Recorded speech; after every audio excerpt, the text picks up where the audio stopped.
What was the story when you had intruders break into your house, your family are there, and you ended up killing three of them? Yes. Well, my daughter that you see here, that you may have seen earlier, um, she's just arrived from Texas. She was 6 years old, and I went to the house where we used to keep the horses. And I always kept that property.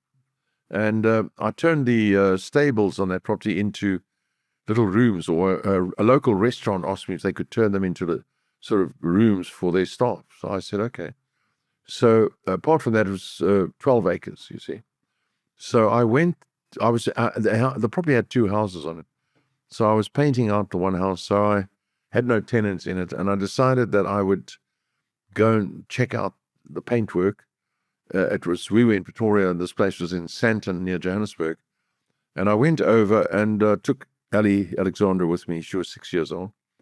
And the painters were there, and we put the lights on, and we were looking at the paintwork, just painted everything white, and no furniture. And the painters left at 5 o'clock, knocked off, and Ali and I were left there. Ali decided we used to live there, so she decided she wanted to run a bath for herself in the main bedroom. So I said, all right. So she ran the bath, and we had no towels, but she was going to have a bath. So I said, okay, fine. And you're always armed. Even now, I'm still always armed. And in South Africa, it's best to be armed all the time. And, and I put my revolver on a high ledge away from her and ran the bath for her. And I heard some noise up in the lounge, which was quite a big ranch-style house.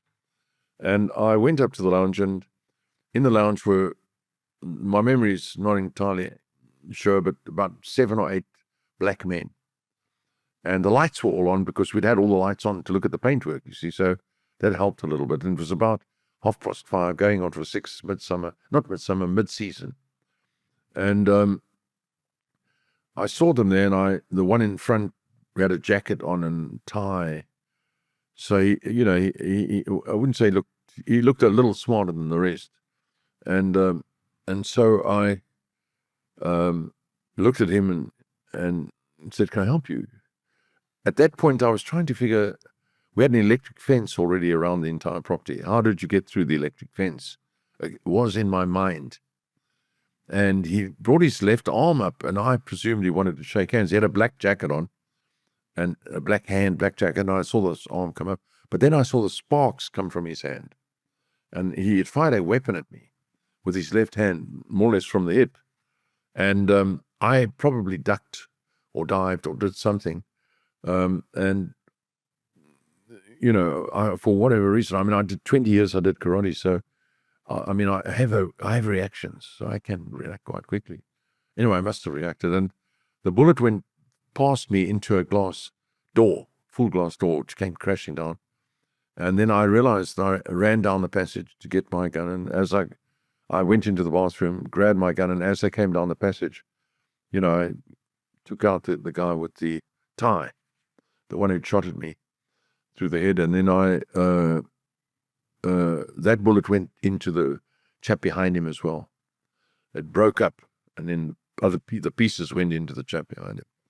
And then they backed off, and then subsequently it was a sort of standoff. And then at one point, me looking up the passage and them, looking. And in one moment I looked, and there was a guy waiting for me. And as I looked and saw him, he fired and I fired.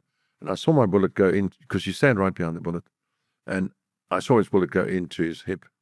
And then his bullet would have hit me here, but it went into an upright of a folding door, an aluminium upright. It would have hit me right here. And so it didn't. And and then he screamed and ran off. And then we managed to escape through windows that were shot out. And we managed to get out of the property, and we managed to get help and all that sort of stuff.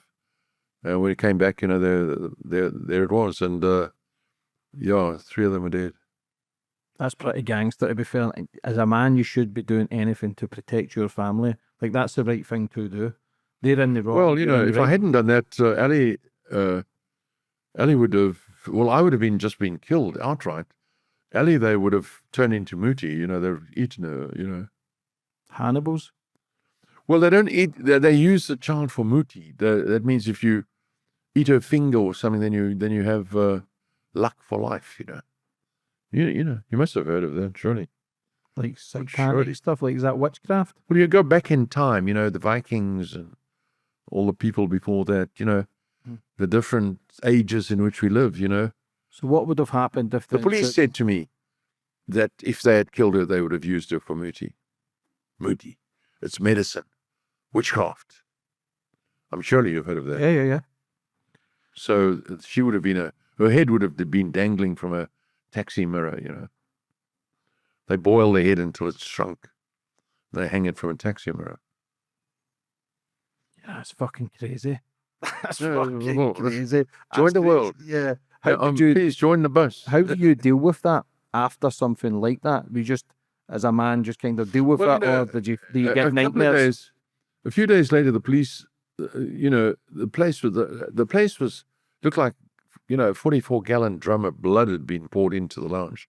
I mean, there was unbelievable amount of blood, and they smeared the blood on the walls and the windows. Anyway, so 2 or 3 days later, the police said we have to go.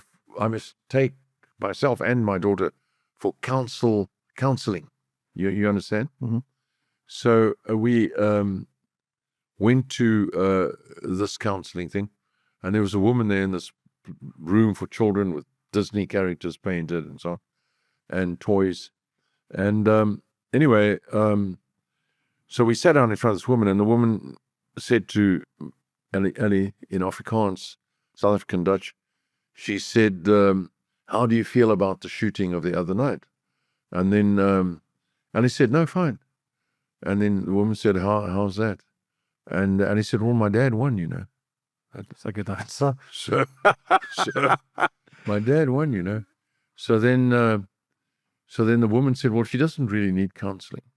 So we never went back for any more counseling. But obviously, over the years, it did affect her, I mean, as the memories came back, she enjoyed the whole thing stark naked for the next hour and a half or so afterwards, as I carried her through the streets. I mean, she had no clothes on. We climbed out through the window. She clung to me. The glass had all been blown out of a picture window with the guns. They fired 52 shots at me. 52. I fired 2 shots.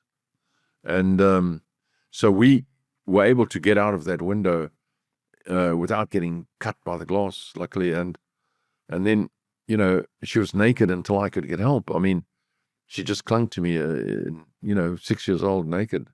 Her clothes were all in the bathroom.